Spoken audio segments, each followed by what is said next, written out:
함께 하실 성경은 누가복음 4장 18절에서 19절입니다. 함께 읽겠습니다. 시작. 주의 성령이 내게 임하셨으니 이는 가난한 자에게 복음을 전하게 하시려고 내게 기름을 부으시고 나를 보내사 포로된 자에게 자유를, 눈먼 자에게 다시 보게 함을 전파하며 눌린 자를 자유케 하고 주의 은혜의 해를 전파하게 하려 하심이라 하였더라. 아멘. 오늘 읽은 이 구절은 아시는 것처럼 이사야서에 기록되어 있고 회당에서 예수님께서 이 구절을 펼쳐 읽으셨던 그런 장면입니다. 주의 성령이 내게 임하셨으니 이는 가난한 자에게 복음을 전하게 하시려고 내게 기름을 부으시고 나를 보내사 포로된 자에게 자유를, 눈먼 자에게 다시 보게 함을 전파하며 눌린 자를 자유케 하고, 이 모든 것들은 당연히 상당히 자세하게 모든 내용들이 펼쳐져 설명되어 있다고 봅니다. 그래서 주제는 복음을 전하신다는 걸 거고요. 복음을 전하게 하시려고 기름을 부으시고 특별하게 그를 지명하시고 또 예수 그리스도를 또 우리의 제사장으로, 왕으로 또 선지자로서 이렇게 그런 과정을 거쳐서 결국에는 복음을 전하시는데, 그 복음은 우리를 자유케 하는 것, 우리를 해방하는 것, 이런 내용이죠. 이건 다 사실 영적인 겁니다. 우리가 간혹이라도 육신적인 개념과 관점, 그리고 영적인 개념과 관점, 이것들을 혼돈하면 상당히 모순된 어떤 그 결과를 낳게 되고 또 그런 생각에 빠질 수도 있게 되는 것 같아요. 영과 육은 확연하게 다르고 또 세계조차 다릅니다. 그래서 우리는 모든 것들을 영적인 이해로 바라보아야 하고, 또 예수님도 당연히 영적인 일을 다루셨죠. 포로되었다고 하는 것도 당연히 영적인 일이에요. 그러나 예수님이 오셨을 때 이스라엘 백성들은 현실적인 문제로 이해를 했던 것 같아요. 다시 보게 한다, 눈먼 자에 대한 문제도 소경들의 이야기가 아닌 것처럼 마음의 눈이고 이것은 영적인 이해력이기도 하고요. 그리고 눌린 자를 자유케 한다. 이 모든 것들이 결국 모두가 영적인 것이고 여기에 예외된 영혼은, 인생은 없다. 그런 의미입니다. 그렇게 해서 이 복음을 전하시는데 결국 이 복음은 죄에서 우리를 구원하시고 사망에서 우리를 구원하신다, 그런 뜻이잖아요. 죄에서 의로, 사망에서 생명으로, 그런 뜻으로 우리가 이해를 합니다. 그런데 이것조차도 죄에서 우리를 구원하신다라는 의미조차도 육신적으로 혹은 자기 생각대로 또 혹은 충분히 이해를 하지 못하고 생각하게 되면 예수님이 2000년 전에 이 땅에 오셔서 세상 모든 죄를 담당하시고 십자가라고 하는 형벌을 받게 되셔서 죽으심으로 말미암아 세상 모든 죄를 해소시켜서 이제는 예수를 믿으면 누구나 다 죄에서 해방되고 의로운 사람이 된다, 이렇게 간략하게 이해하거나 설명할 수가 있습니다. 그러나 이 과정은 대단히 정말 신중하고 진지하고, 그리고 이것은 다룰 수 없는 진리와 같은 무게감을 가지고 있거든요. 그러나 우리는 생활 방편적으로 예수 믿는다는 것조차도 우리는 따져볼 일이 너무너무 많은 것 같아요. 오늘도 이한이를 처음 오랜만에 또 만났어요. 키가 너무 부쩍부쩍 크고 벌써 고등학교 1학년이라 얼굴이 헬스케요. 그죠? 11시에 퇴근한다고 하는 걸 보니까 또 그 길에 접어들었구나, 이렇게 생각이 드는데, 어쨌거나 여태까지 또 함께 이렇게 신앙생활 한 대로 세상 혹은 공부 또 혹은 경쟁 이런 데 별로 마음을 빼앗기지 않는 것 같아요. 않고 지난주에도 예수님을 바라보고 마음을 드리고 그리고 한 주를 보냈다고 그래요. 그런데 정말 놀라운 일들을 많이 경험했습니다. 시간이 없어서 구체적으로 못 물어봤는데 특송을 시키는 게 낫지 않을까 그 생각이 들어요. 간증을 좀 하도록. 근데 자기가 본인이 입으로 그래요. 예수님을 바라보고 마음 드렸을 때 정말 놀라운 일들을 많이 경험했다. 그래서 한마디로 답해줬어요. 그게 예수 믿는 거 아니겠냐고. 그죠? 근데 우리는 굉장히 추상적이거나 종교 생활로 전락해버린 복음을 많이 우리가 느낄 수 있는 것 같아요. 복음은 우리의 실질적인 생명에 대한 것이고 하나님과의 관계이며 영적인 것인데 불구하고 또 이 복음은 우리가 앞으로 이루어가야 할 어떤 숙제가 아니라 미래지향적인 어떤 남겨진 어떤 우리의 노력의 의지에 의한 어떤 결과를 도출해야 하는 남겨진 일이 아니라 이루신 완벽한 하나님의 사랑. 지난주에 말씀드린 것처럼 임사체험. 저는 그거 아직도 감동적인데 공감이 정말 그 빛을 딱 만나는 순간 바라보는 순간 이 빛이 생명이구나. 이 빛이 진리로구나. 그런 것들이 이 빛이 사랑이구나라는 존재감을 느꼈다는 거예요. 굉장히 중요한 표현이라고 보거든요. 여러분 우리가 우리의 머리로 이해되는 것만 우리가 확인하고 그것만을 우리가 확신한다면 정말 정말 안타까운 일이 아닐 수가 없어요. 사람은 시간이 지나면 지날수록 정말 그냥 스쳐 지나가는 별것 아닌 감각에 불과하거든요. 하물며 그래요. 항상 이렇게 이런 일들, 이런 상황들이 언제나 그냥 그대로 있을 것 같거든요. 그러나 우리가 상상하지 못하는 일들은 언제든지 일어날 수 있답니다. 작은 일은 아니겠지만 작은 경험으로 제가 봐도 갑자기 성수대교가 무너진다든지 꿈에도 꿀 수 없는 일이잖아요. 그 상상도 못했던 일이에요. 물론 동아건설인가 거기서 다시 지었다고는 하는데요. 다리를 건설했다고는 하는데 그때 기억에 출근길이었거든요. 막 버스도 있었고 봉고차 안에 그 방위인가 이렇게 방위라 그러면 안 되는데 요즘엔 공익이고 아무튼 그 본인들이 원하는 뭐가 있는데 그렇게 방이라고 부르지 말라고 저를 보고 그래서 아무튼 이 사람들이 탄 봉고차는 있었는데 잤대. 이렇게 어떤 친구는 자고선 시끄러워서 눈 떠보니까 다리가 이렇게 그대로 탁 떨어져 가지고 그 물 위에 따이고 봉고차가 그대로 똑같이 떨어졌나 봐요. 그래서 별로 크게 충격을 못 느끼고 그냥 탁 떨어져 갖고 이게 보니까 떨어져 있더라고. 그래요. 근데 진짜 어떻게 저런 일이 이런 거죠. 순식간에 일어나거든요. 예를 들어 박정희 대통령이 아침 일어났는데 6.5 이런 단어가 막 신문과 텔레비전에 박 대통령 6.5 이렇게 된 거예요. 무슨 내용인지 하나도 모르지만 이게 뭐지? 이게 뭐지? 막 이런 거. 이웅평 소령이 저기 북한에서 비행기 타고 처음으로 이게 비행기 끌고 내려온 사람이거든요. 귀순했잖아요.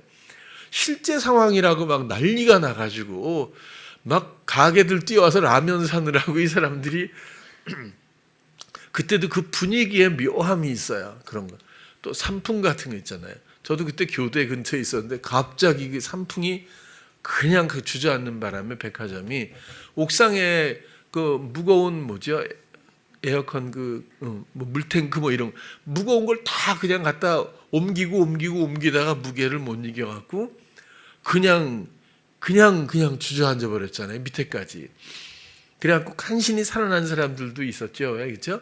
계단 밑에 하나의 콘크리트 사이에서 끼어있던 사람도 있었고. 그런 것들을 보면 이렇게 평이하게 살다가 갑자기 덜컥할 때가 있거든요. 이게 뭐지? 하고 충격을 넘어서는 어떤 감각을 느낄 때가 있어요.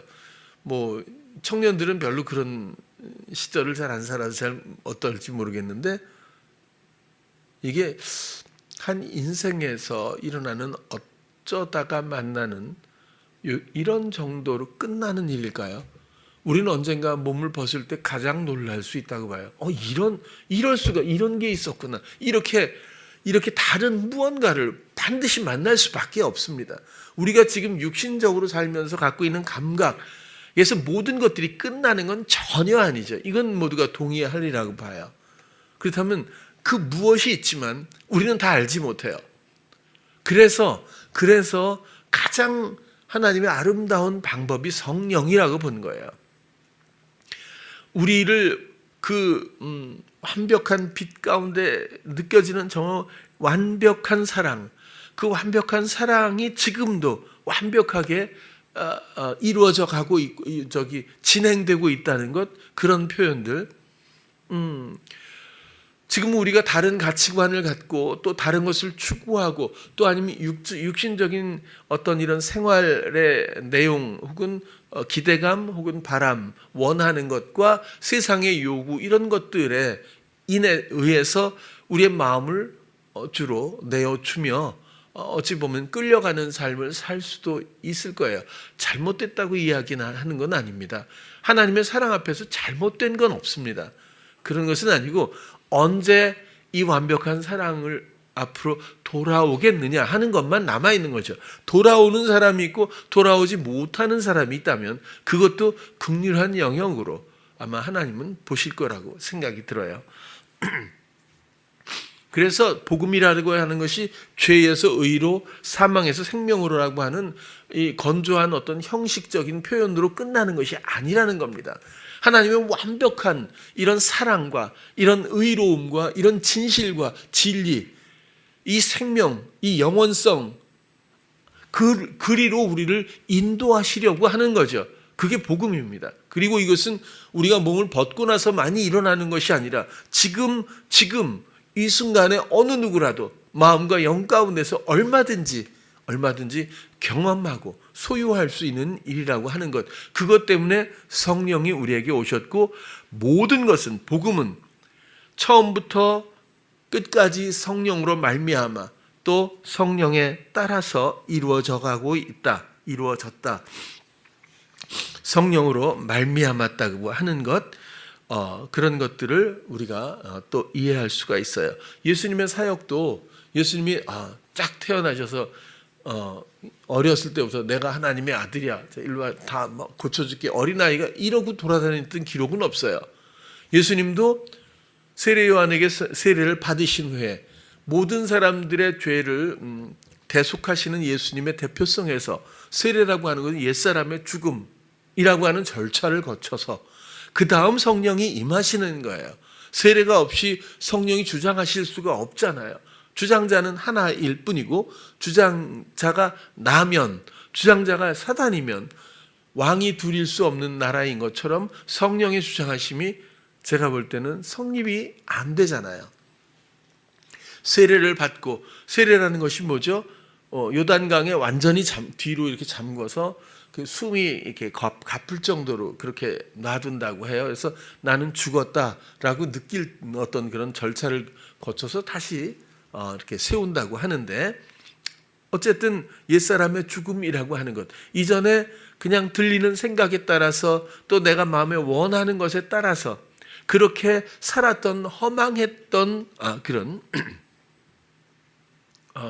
어떤 시간들, 인격들, 인생, 이런 것들의 모든 포기와 동시에 그 다음 성령의 시간이 시작되는 거죠. 그래서 예수님조차도 세례를 받으시고 그 다음 성령을 받으셔서 성령이 임하신 후에 사역이 시작되십니다. 성령이 임하자마자 성령이 어떻게 해요? 광야로 내어 몰아버리잖아요. 그런 것처럼 그 이후에 모든 사역의 일들이 성령으로 말미암았어요. 제자들도 마찬가지죠.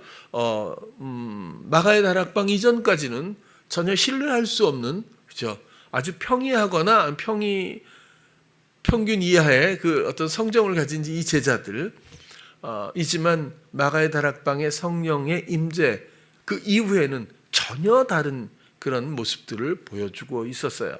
그리고 성령의 뜻을 순종했던 그 행보들도 우리가 잘 알고 있죠. 결국에는 복음, 완벽한 사랑 앞으로 우리가 나아가는 것인데 이 모든 것들은 성령으로 말미암는다 그런 거죠.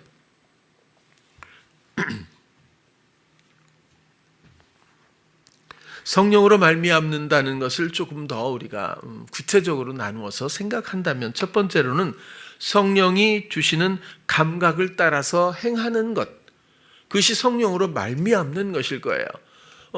성령을 받았다고 하는 은사의 흔적을 가지고 그리고 내 마음대로 한다면 이것은 성령의 뜻을 따라 성령으로 말미암는 성령의 인도 따라 하나님의 뜻을 이루는 행보라고 보기가 어렵겠죠. 이런 어떤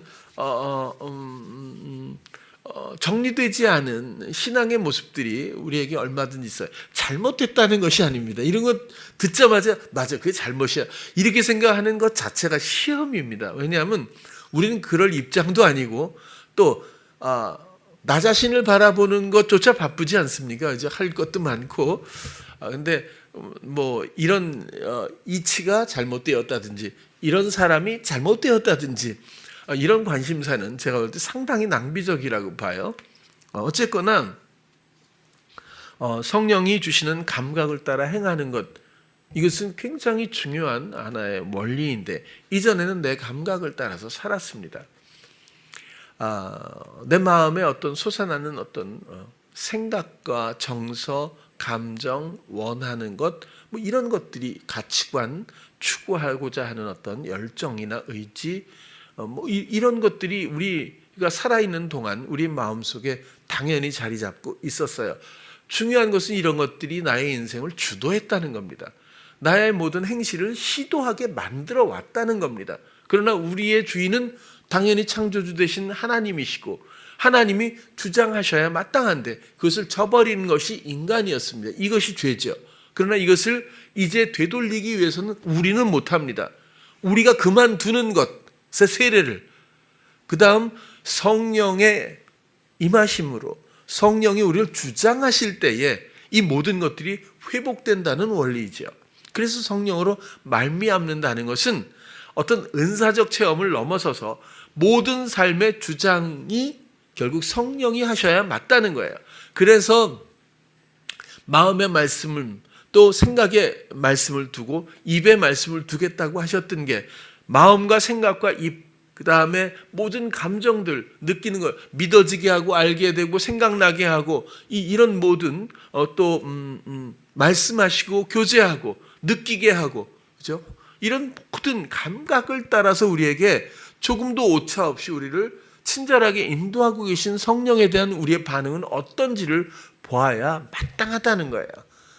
우리는 그냥 이런 이론만 듣고 맞아, 그렇게 해야 돼 라고 하면서 자기의 주장은 전혀 건드리지 않는 이런 참 못된 어떤 부자 같은 느낌이 드는 거예요.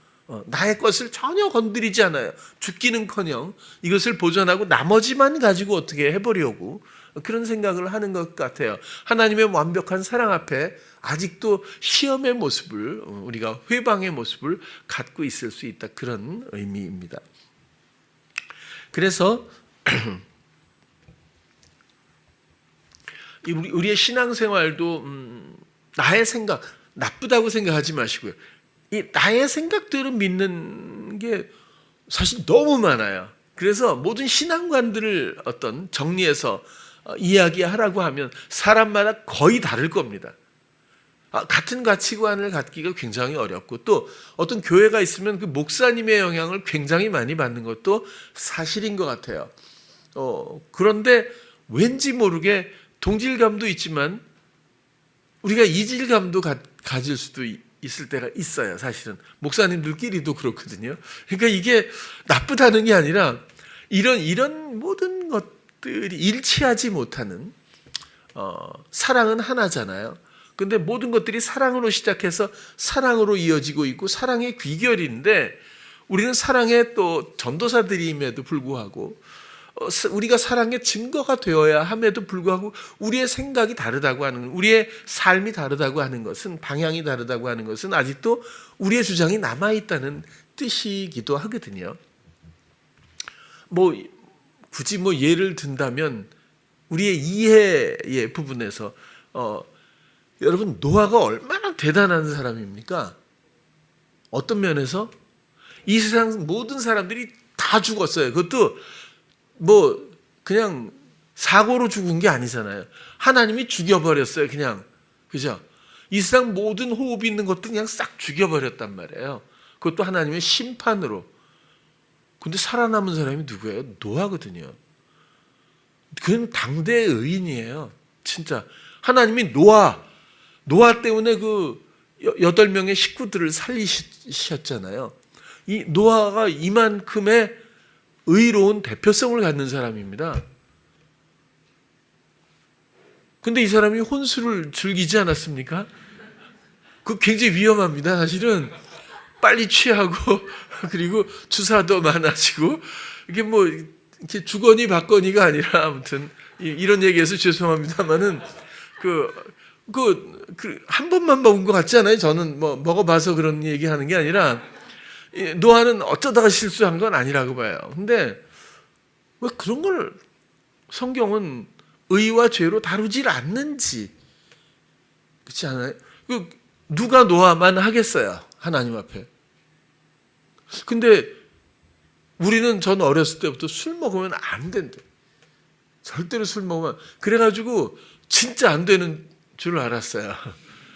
근데 지금 저는 그렇게 생각은 안 해요. 그래서 뭐 여러분들 뭐 그런 것 때문에 저한테는 어려울 건 없을 것 같아요. 청년들도. 근데 문제는 성령에 따라서예요. 어디에도 매이지 않았으면 좋겠어요. 이 자유함이 스스로에 대한 스스로의 자유함이 아니라 성령으로 인한 자유함이 있어야 된다는 거예요. 우상의 제물이 바울이 얼마나 이 우상의 제물이 끔찍합니까? 이방신에다가 그죠? 귀신에다가 제물을 드려서 제사를 지내고 그리고 그 당시에 보면 바울 당시에 보면 그 사제들이 여사제들이 있고 그다음에 제사를 드리며 여사들과 풍요를 위한 그 어떤 성적 관계를 공식적으로 그냥 공개적으로 하게 되고 이랬다고 하잖아요. 그러니까 꼭 보면 음행에 대해서 많이 나오게 되는데 당연히 이건 그런 제물들이 시장에서 팔았다고 해요. 먹지 말라고 하는 게 원칙일 거예요. 그러나 딱 우리는 원칙이 있어서 이거는 먹으면 안 돼. 이건 귀신한테 이렇게 해서 이렇게 한 제물이니까 이건 음식으로 이런 고기는 먹지 말어. 아마 이렇게 하면 우리는 그냥 그걸로 생각할 거예요. 그렇게 더 이상의 유연성이 없을 거라고요. 그것이 신실하다고 생각할 수도 있어요. 그러나 바울은 그렇게 얘기하지 않잖아요. 이 세상에 하나님 말고 무슨 신이 있느냐 처음부터. 모든 것들은 하나님이 만드셨고 하나님 이외에 무엇이 있다는 얘기냐 도대체. 그런 행동이 그런 제사라고 하는 이런 그들의 뭐 그런 어떤 신앙, 종교성 이런 것들이 무슨 의미가 있느냐. 그렇죠? 그러니까 그런 고기를 먹는 것에 대해서 자유하면 먹어라. 그런 거거든요. 자유하지 않으면 혹시 이런 것들로 인해서 신앙적으로 약한 사람들에게 시험이 된다거나 그러면은 먹지 마라. 이렇게 어느 정도 유연하게 바울도 이야기하고 있거든요. 근데 이 유연성도 여러분들이 잘못 적용하면 상당히 이상해지니까 잘 들으셔야 됩니다. 우리의 마음의 주인은 성령이라는 뜻이에요. 제가 오래전에 이 미가엘에 와서 그런 얘기를 했어요. 지나가다가 그냥 누구 뺨을 치라고 한다면 난 치겠다.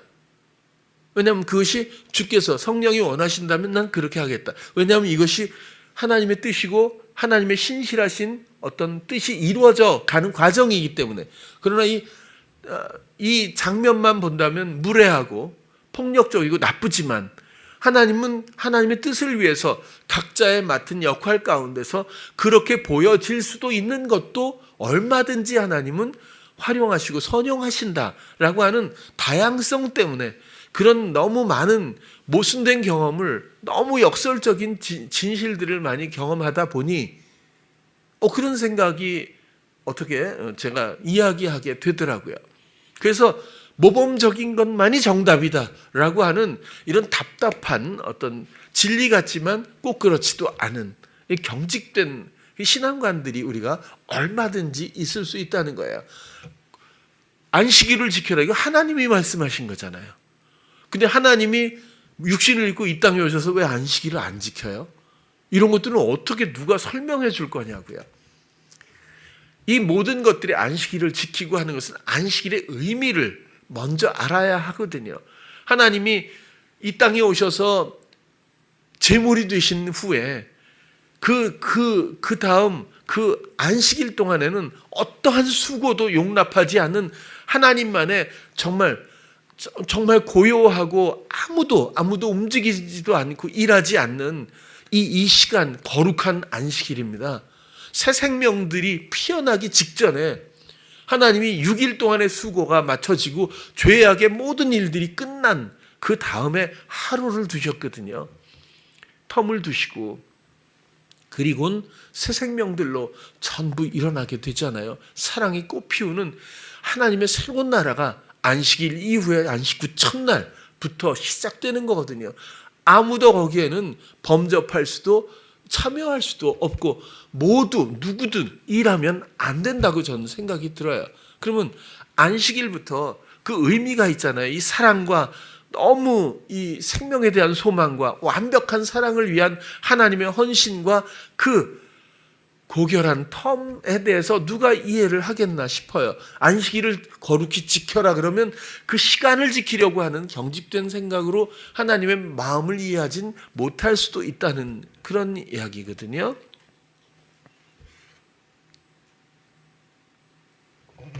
예수님은 그러나 이 땅에 오셔서 그날 병자들을 고치셨어요. 소경도 고치셔서 실로암에 가서 씻으라고 이야기를 해서 눈을 뜨기도 했어요. 그래갖고 막 사람들이 따지잖아요. 안식일 날 또 뭐 아무튼 안진뱅이도 이렇게, 예수님은 개의치 않았어요. 안식일에 대해서. 그럼 왜 그랬을까요? 안식일은 바로 그런 구원을 위해서 하나님이 정하신 날이기 때문이고 의미가 그렇기 때문에 안식일에도 하나님은 생명을 위해서 일하시는 사랑의 하나님이라고 하는 것에 대해서 예수님은 아마 간접적으로나마 표현하길 원하셨다고 생각이 들어요. 그러나 저도 충분히 이해는 할 수 없겠지만 바리새인들이라든지 당시 유대인들은 그렇게까지는 생각을 못했던 것 같아요. 그런 것처럼 자기 생각대로 믿는 믿음이 지금도 너무나 창궐한데 잘못된 것이 아닙니다. 그것이 시험이고 거기부터 출발해서 비로소 우리가 어느 때에 하나님의 때에 성령으로 말미암아 우리의 허망함과 우리의 모든 시도가 아직도 나를 주장하고 있다고 하는 남겨진 죄성의 회방들을 발견하며 가난한 마음으로 하나님께 달려갈 수 있는 그때가 반드시 사람마다 달라도 오리라고 소망하고 믿습니다.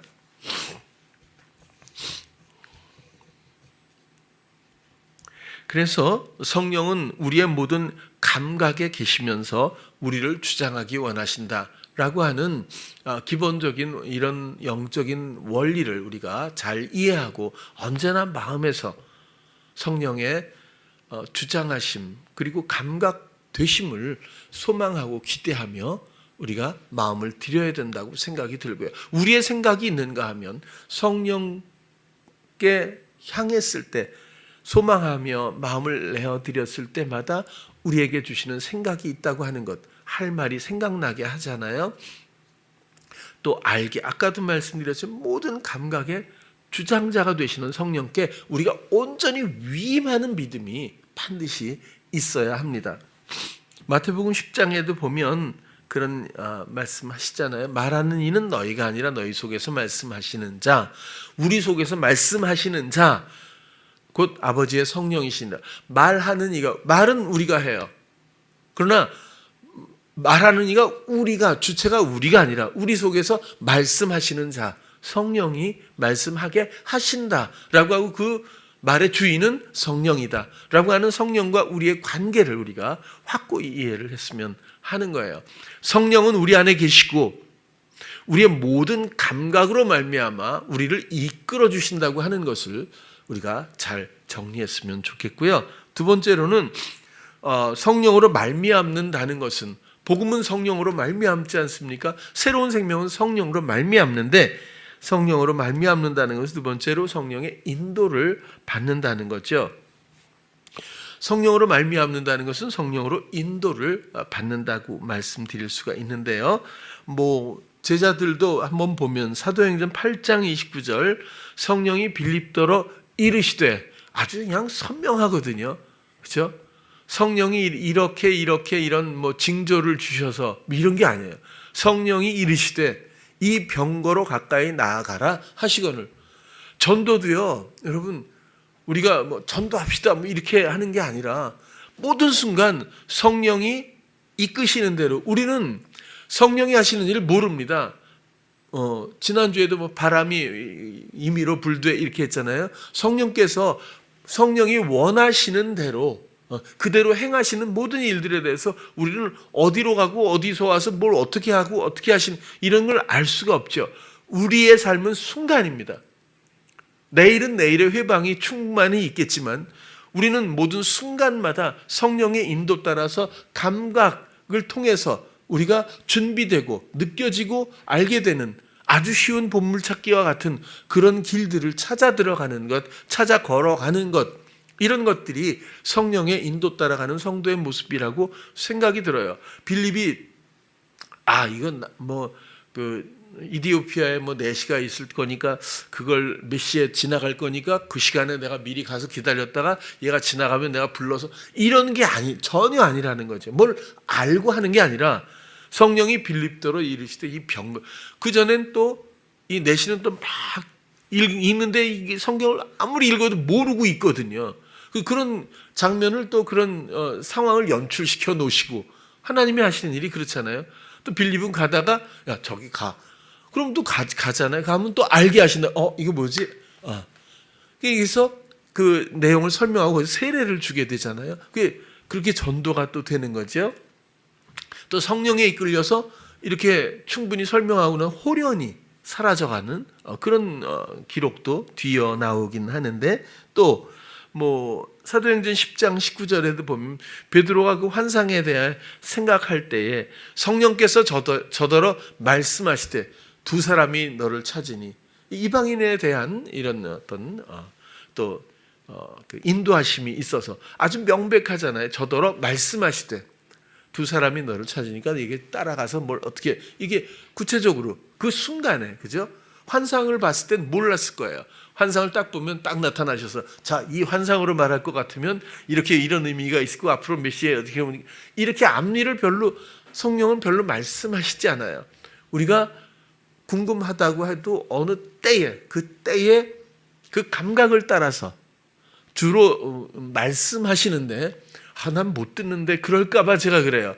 꼭 듣지 않아도 괜찮다고 위로의 말씀을 드리면서 느껴지는 거라고 생각하는 게 오히려 더 광범위하고 더 맞는 것 같아서 그래요. 순간 깨닫고 알게 되고 이런 게 있거든요. 이미 알고 있는 것처럼 알게 되는 경우가 정말 많이 있어요.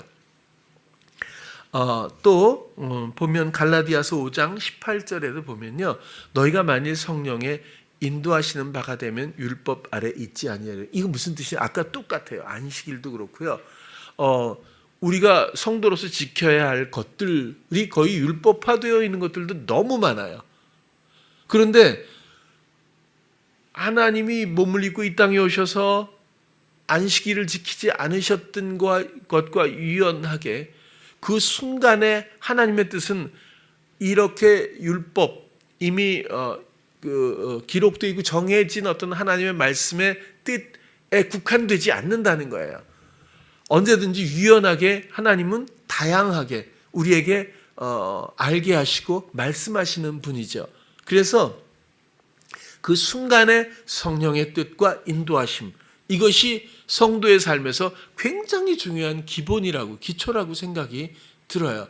우리가 배운 대로 성경 공부한 대로 또 성경에 써 있는 대로라고만 한다면 살짝 경직의 의미가 될 수도 있다는 거예요. 또 이것을 내가 대입하려고 하는 나의 의지도 참 맡기가 어려울 수 있어요. 나의 열정으로 나는 철저하게 이걸 지킬 거야 라고 하는 자기 의도 어찌 보면 간과할 수도 있다는 거예요. 그러나 모든 감각을 주께 드려서 성령께 드려 성령이 순간마다 친절하게 너무 쉽게 그리고 사랑으로 나를 이끌어 주시고 감각에 따라서 행하시는 모든 나를 향한 그 아름다운 섬김을 우리가 기대하면서 순간을 맞이하며 마음을 향할 수 있다면 거의 오류가 없을 거라고 봐요. 감각의 충만이 100%가 아니라 우리가 0.1%를 알아차린다고 해도 나머지는 그걸 가지고 오병이어처럼 성령은 본인의 뜻을 충분히 감당해 나가실 거라고 봐요. 어린아이가 이걸 내가 드리면 5,000명이 먹고도 남을 거야 라는 기대감을 갖고 내어주지는 않았을 거예요. 그러나 이것이 주님 손에 들렸을 때에 주님의 뜻이 이루어지는 것처럼 우리는 우리의 것을 내어드리면 그것이 얼마가 될지는 몰라요. 그러나 주님의 뜻은 반드시 이루어진다. 그런 뜻이에요. 많은 것을 5,000명이 먹고도 남을 만큼 어린애 보고 갖고 와. 이런 법은 세상에 없어요. 우리 보고 감당하지 못하는 이런 것들을 해내. 이런 법은 없다고 봐요. 왜? 사랑하니까. 그죠? 우리는 그저 신뢰하고 마음을 들이면 감각 가운데서 무언가 할 수 있는 그 무엇까지도 이미 예비하신다고 생각이 들어요. 우리는 그렇게 감각이 얼마나 성령 앞에서 소중한지를 이해했으면 좋겠다라는 생각을 말씀드리는 거예요. 그런데 이렇게 성령의 인도 따라 있다고 해서 또 익숙한 시험의 소리가 있거든요. 성령이 충만하고 성령이 인도하시면 인도하시는 이 길은 순탄할 거야. 이거 굉장히 미신 같은 생각입니다. 전혀 그렇지 않거든요. 제가 볼 때 은혜가 충만한 곳에는 반드시 회방이 있습니다. 근데 은혜는요, 죄가 충만한 곳에 은혜가 넘칩니다. 또 이 은혜가 있는 곳엔 언제나 회방이 낡았습니다. 이건 말할 수가 없어요. 욕할 수도 없고, 이건 정말 어쩔 수가 없어요. 그러나 이 역설적인 논리는요, 정말 대단한 겁니다. 회방이 없다면 우리는 아무것도 아닙니다. 아무런 소망도 없습니다. 여러분, 애굽에서 이스라엘 백성들이 노예였어요. 그죠? 처참했을 거예요. 아기를 낳아도 아들이면 다 죽일 수밖에 없잖아요. 물에 떠내려 보내야 되고.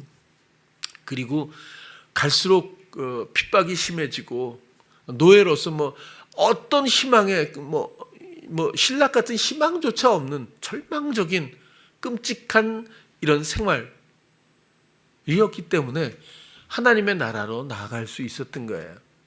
만약에 그들이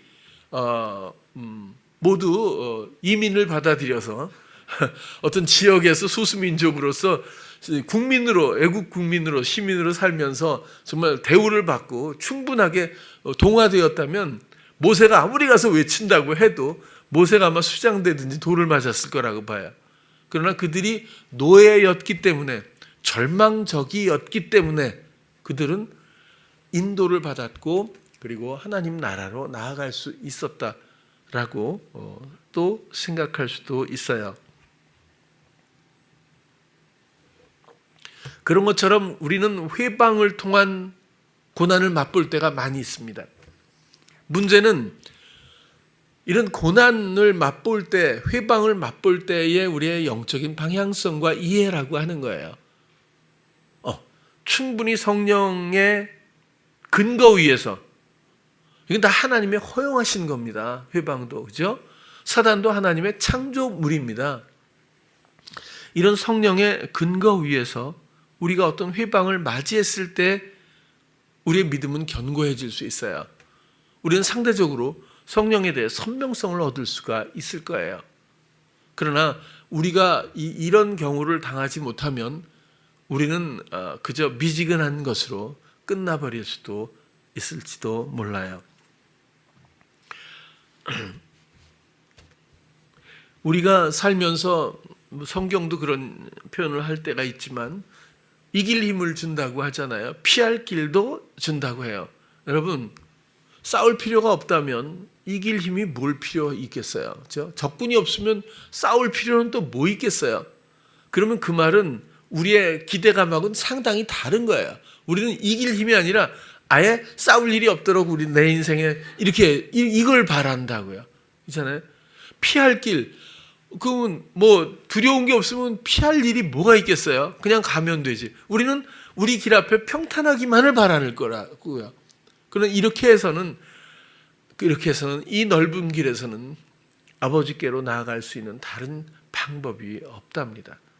우리는 이 길을 뚫고 나갈 때 우리가 이기는 것이 아니라 이기신 이김으로 말미암아 우리를 보호하고 인도하시는 가운데서 그분의 역사하심과 우리를 통해 함께 하시는 이 수많은 원리들을 통해서 우리는 영적 이해의 성숙이 일어나고 그리고 하나님을 비로소 신뢰하게 됩니다. 그래서 이 회방은 절대적이라고 하는 거예요. 하나님께 나가기 위해서 이런 것들이 없으면, 그런데 우리를 그냥 놔둬서 누가 이기겠습니까? 이겨본 사람이 어디에 있겠어요?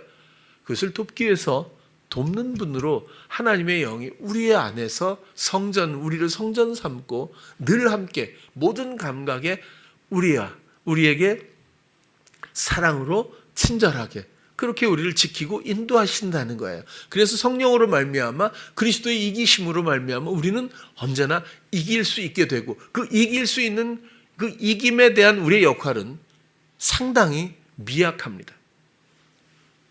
우리가 이길 수 있는 것은 딱 하나예요. 마음의 믿음입니다. 우리가 팔을 휘둘릴 필요도 없고 우리가 발을 들어 저항할 필요도 없을 거예요. 우리는 그저 성령이 하시는 모든 일들을 나를 향해 나를 통해 하시는 이 모든 성령의 아름다운 섬김에 대해서 우리가 신뢰하고 감각을 통해 맡기며 나에게 원하시는 역할을 내가 수행할 때에 그 수행하는 힘조차도 성령께서 주셔요. 그렇게 하면 성령의 뜻이 일어나고 이 앞에 있는 그 어려워 보이는, 그렇죠? 또 우리가 감당하기 힘들어 보이는 이런 모든 것들을 성령께서 하신다는 소중한 사랑의 원리를 깨달으며 믿음이 더 성숙하게 되겠죠. 다윗이 골리앗 앞에 나갔을 때도 똑같지 않습니까? 그렇죠? 골리앗의 그 상황을 보는 것이 아니라 그의 어떤 무장으로서의 장군으로서의 실력이나 또 가시적인 어떤 위협을 그는 전혀 고려하지 않고 오직 믿음으로 나가는 겁니다. 여호와의 이름으로 나갔다고 하는 것, 다윗은 정말 실제로 지키고 보호하고 이기게 하셨던 그 하나님의 인도하심을 믿고 골리앗 앞으로 나갔지 않습니까? 그래서 다윗의 마음의 방향과 가치관은 절대 상황에 있지 않았어요. 골리앗에게 있지 않았어요. 오직 하나님에게 있었을 뿐이죠. 우리가 세상을 나가면서 회방은 반드시 있을 거예요. 왜? 나를 성숙시키기 위해서, 나의 선명한 사랑, 완벽한 사랑 앞에 나의 온전한 마음 드리게 하기 위해서 반드시 회방은 있을 거예요. 그러나 우리의 마음의 방향이 주님이길 바라는 거예요. 우리의 마음의 방향이 오직 성령의 인도하심, 성령의 행하심에 있기를 원하는 겁니다.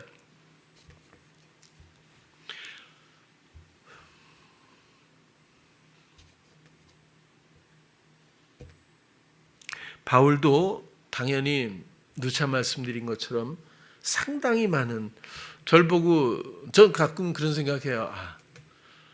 내가 얼마나 다행이냐, 바울이 아니기를. 그러니까 절 보고 만약에 하늘에서 너 바울 좀 해 했으면 난 안 했을 것 같아.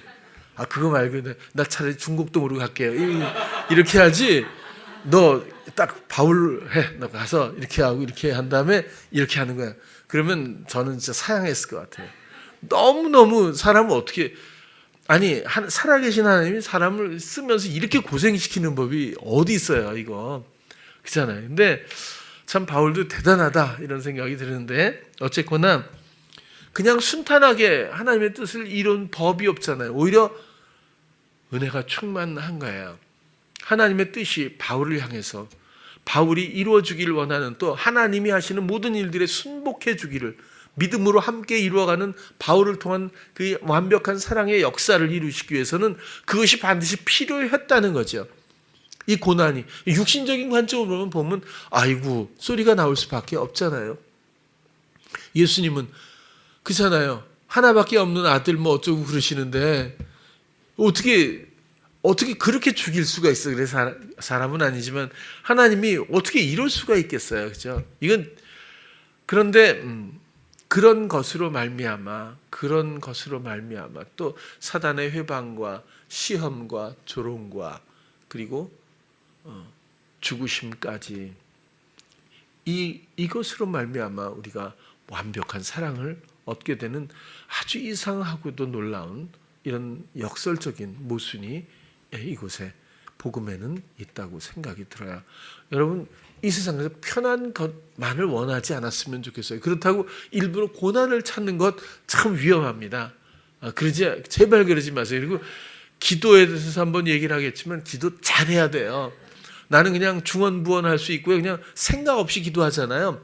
하나님은 절대로 그대로 듣고 굉장히 존중해 줄 때가 많거든요. 조심해야 돼요. 제가 고등학교 1학년 때 7명이 제가 공부하다가 연탄가스 먹고 다 죽고 제가 혼자 살았다고 했잖아요. 그 어려서부터 교회를 다녔으니까 그때 제 딴에는 기특한 기도라고 생각하고 한 거예요. 7명의 인생을 저에게 주셔서 7배의 인생을 살도록 하나님, 이 친구들이 너무 안타까우니까, 그죠? 이 친구들의 삶까지 제가 7배의 삶, 이랬는데 요즘에 제가 너무 힘들어 죽겠어요. 저기도 가야 되고, 이것도 해야 되고, 이것도 해야 되고, 이러는데, 내가 그때 생각이 나는 거예요. 이거 내가 기도를 잘못한 것 같다, 이런 생각이 들어서, 다시 좀 타협을 좀 해야 되지 않을까, 이런 생각도 좀 드는데요. 물론 농담입니다만은,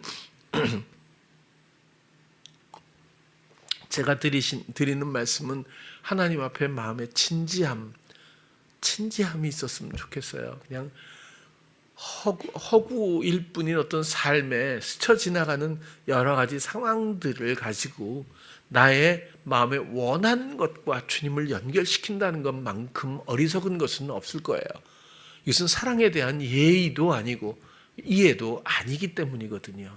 하나님은 영적이고 영원한 생명 주시기 위해서, 하나님의 생명을 공유해 주시기 위해서, 하나님의 모든 영향력들, 그 능력, 그 지식, 그 말할 수 없는 이 모든 것들을 우리에게 그죠? 해 주시기 위해서 우리를 부르시고 또 우리를 이 회방 가운데 잠시 있는 이 인생으로 우리를 인도하셔서 그토록 이루신 사랑 앞에 나오기를 바라심에도 불구하고 우리는 잠시 있는 안개에서 우리가 눈에 보이고 육신적인 이런 것들만 구하다가 간다면 아마 다시 오고 싶어 하지 않을까, 아니면 다시 보내시지 않을까, 그런 생각도. 그러면 또 이게 원리가 안 맞으면 안 되죠. 이거 뭐죠? 이게 다시 환생 이런 얘기하면 안 되잖아요, 그죠? 아무튼 뭐 그 말은 그렇다고 치고,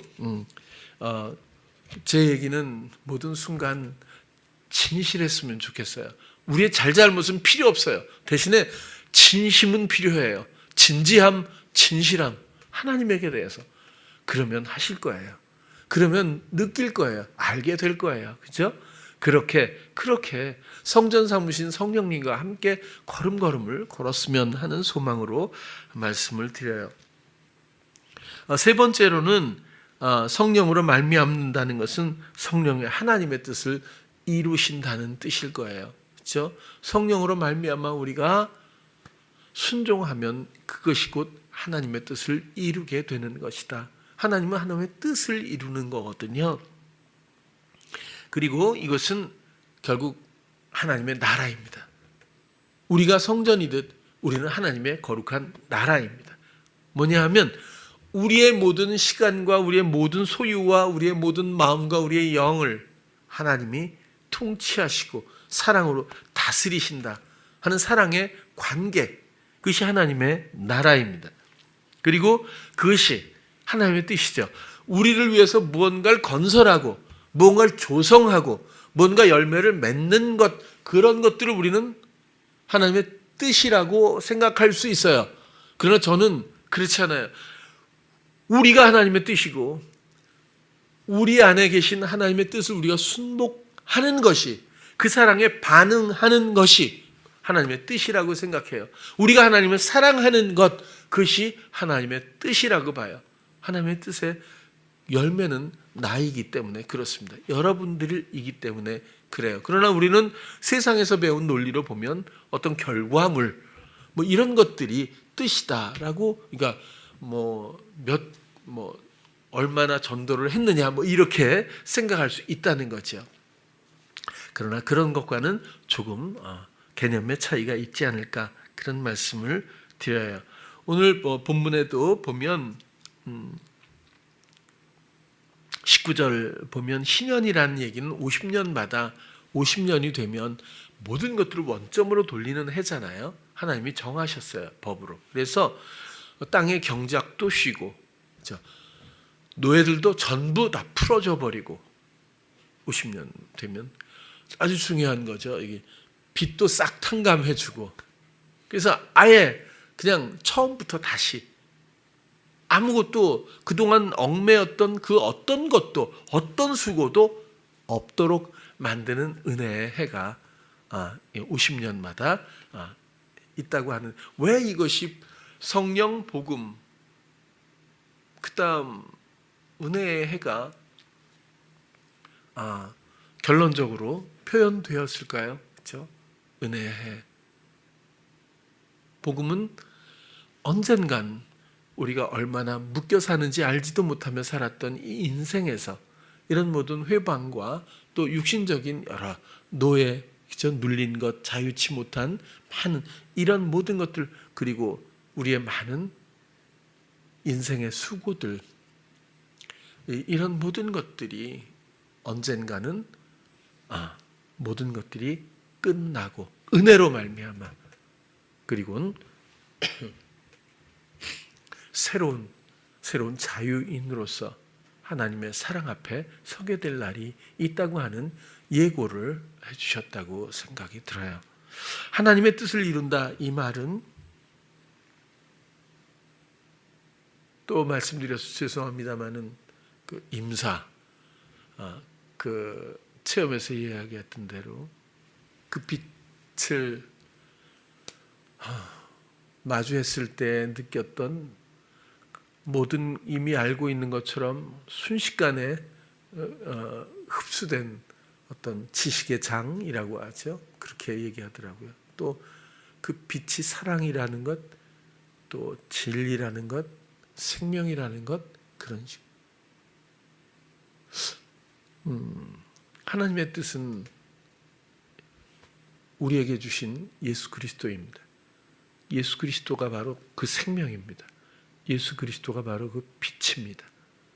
우리는 육신을 벗고 우리가 놀랍게 어떻게 이런 세계가, 어떻게 이런 공간이, 어떻게 이런 차원이 이렇게 놀라기 훨씬 전에, 지금 이 순간에도 하나님은 예수 그리스도를 우리 안에 주셨어요.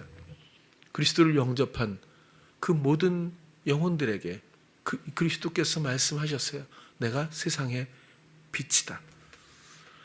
이 죄악뿐인 세상, 노예였던 우리들 마음에 오신 예수 그리스도야말로 우리의 생명의 빛이 되시고 진리이십니다. 그것이 이 다음이 아니라 지금 이 순간부터 우리는 온전히 우리의 진실된 마음과 모든 관심을 성령께 드려 성령으로 말미암는 모든 순간순간의 그 인도하심을 우리가 맛보고 소망하면서 오직 빛 되신 예수 그리스도의 모든 암과, 그리고 모든 보호하심과 이기심과, 그리고 인도하심과 또 우리를 채우시는 공급하심에 대한 모든 각자에 따른 사랑의 체험들이 충만하기를 바라는 겁니다. 그것이 복음이고 나에게 완벽하게 이루신 사랑의 이야기죠. 그런 사랑을 기뻐하는, 복음을 기뻐하는 찬양교회 성도님들 모두 되시기를 축원합니다. 기도하겠습니다. 사랑의 주님, 오늘은 또 주의 성령께서 우리 안에 오셔서 우리를 성전 삼으시고 이제는 성령으로 말미암아 모든 감각을 내어 드릴 때마다 우리를 채우시고 인도하시는, 지금 우리 마음속에 계신 예수 그리스도가 오직 우리의 빛 되시며 생명이시며 사랑이시며 진리라고 하는 이 모든 것들을 이 세상에서조차 우리가 소유하고 누리며 감사하고 찬양하며 인도받을 수 있도록 이렇게 우리를 은혜로 채우신 것을, 인도하신 것을 감사를 드립니다. 이 모든 것들을 우리의 진실된 감각 가운데서 충만하게 하시고 이 길을 갈 수 있도록 주께서 인도해 주시옵소서. 예수님 이름으로 기도드렸습니다. 아멘.